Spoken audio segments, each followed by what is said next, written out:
bia thu sil la rem si lo dân tiếng chor tha em nói tu tem lo lo hoa che ô cái tin nắng ngày vang hoa liềm na lắm tuông chui hôm ngày để cái đông ta che chor tha quý anh hoa ô cái tin lâu chua đê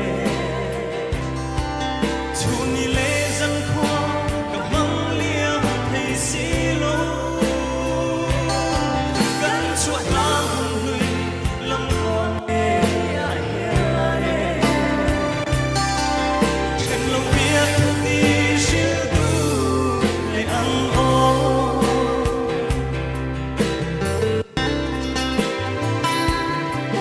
dù lệ gió chua mong cái câu mang ngày hoạt vàng che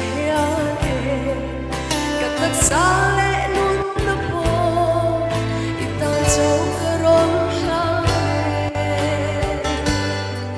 nắng mà yên hiền ê đi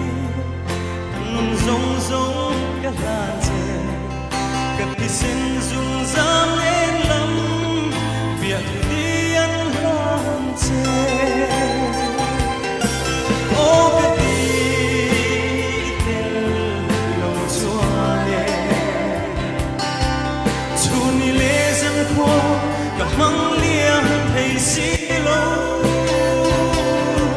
gắn chuột lang hùng hươi lâm khoa nghe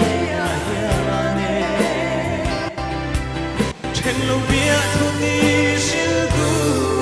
để ăn ô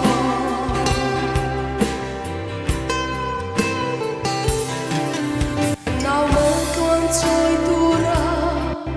ruộng hôn na gần nên hôn choa ít tan chun rin ốp em ni cả tum rêu na hung lệ ni hè liam thế liam bùi lâu sẽ mang ngày nào dù tin nắng